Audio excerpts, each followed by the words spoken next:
Hi friends எல்லாருக்கும் வணக்கம். சின்ன மருமகள் சீரியல்ல நாளைக்கு எபிசோட்ல என்ன நடக்க போகுது அப்படின்னு தாங்க இந்த வீடியோல பார்க்க போறோம். தமிழ்ச்செல்வி வந்துட்டு மீனாட்சி அவங்க கிட்ட வரல அப்படின்னு சொல்லிட்டு அங்க பஞ்சாயத்துல பேசிட்டு வீட்டுக்கு வந்துடுறாங்க. வீட்டுக்கு வந்ததுக்கப்புறமா நான் குளிச்சுட்டு வந்துடுறேன் அப்படின்னு சொல்லிட்டு தனத்துக்கிட்ட சொல்லிட்டு போறாங்க. தமிழ்ச்செல்வியோட அம்மாவும் அப்பாவும் வெளியே போறோம் அப்படின்னு சொல்லிட்டு அவங்களும் கிளம்பிடுறாங்க. அப்பத்தாவும் தமிழ்ச்செல்வியோட பாட்டியும் வந்துட்டு போய் படுக்கலாம் கொஞ்ச நேரம் வா படுத்து தூங்கலாம் அப்படின்னு சொல்லிட்டு உள்ள போயிடுறாங்க. இந்த டைம்ல தனா தான் குழந்தைய பார்த்துட்டு இருக்காங்க.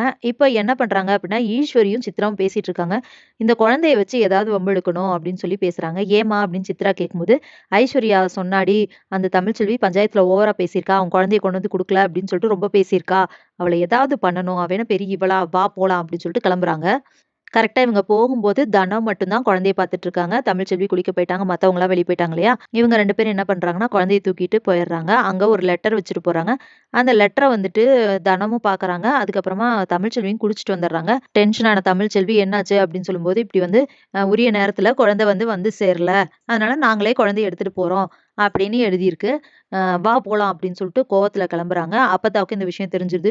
இவ ஏன் தான் இப்படி பண்ணிட்டு இருக்காளோ இந்த ஈஸ்வரி அப்படின்னு சொல்லிட்டு அவங்களும் திட்டிட்டு இருக்காங்க. சொல்லி அப்பத்தா எல்லாருமே வந்துடுறாங்க. ஆட்டோல வந்து இறங்குறாங்க. அப்ப வெளிய நின்னு பேசிட்டு இருக்கும்போது ஈஸ்வரி வந்துடுறாங்க. என் குழந்தைய மரியாதையா குடுத்துருங்க அப்படின்னு சொல்றாங்க. உன்னோட 2 குழந்தையுமே இனிமே உன் கைக்கு கிடைக்காது. 2 குழந்தையுமே நீ பிரிஞ்சு தான் இருக்க போற அப்படின்னு ஈஸ்வரி சொல்றாங்க. என்ன உளறிட்டு இருக்கீங்க அப்படின்னு தமிழ்ச்செல்வி கேட்கறாங்க. ஆமா சேது கிட்ட இருக்கிற மீனாட்சியும் உன்கிட்ட வரமாட்டா. அழகரையும் உன்கிட்ட தரமாட்டா. இனிமே புள்ள இல்லாம நீ இருக்க வேண்டியதான் அப்படின்னு சொல்றாங்க.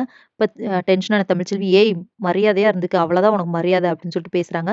அதுக்குள்ள மோகனா என்ன பண்றாங்கன்னா, அங்க மலருக்கு ஃபோன் பண்ணி இந்த விஷயத்த சொல்லிர்றாங்க. மலரு இப்படி வந்துட்டு அந்த குழந்தைய இங்க எடுத்துட்டு வந்துட்டாங்க. அழகர தூக்கிட்டு வந்துட்டாங்க அப்படின்னு சொல்றாங்க.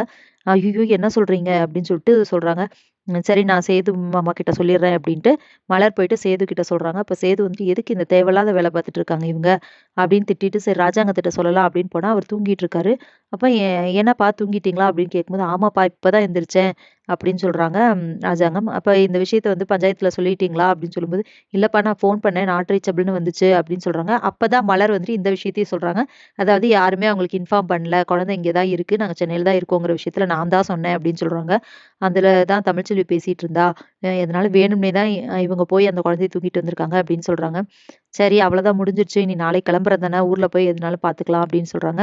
ஸோ இதுக்கப்புறம் என்னலாம் நடக்க போகுது அப்படிங்கிறத இனி வர்ற வீடியோல ஒண்ணொண்ணா பார்க்கலாம் ஃப்ரெண்ட்ஸ். அதுவரைக்கும் வெயிட் பண்ணுங்க. நன்றி, வணக்கம்.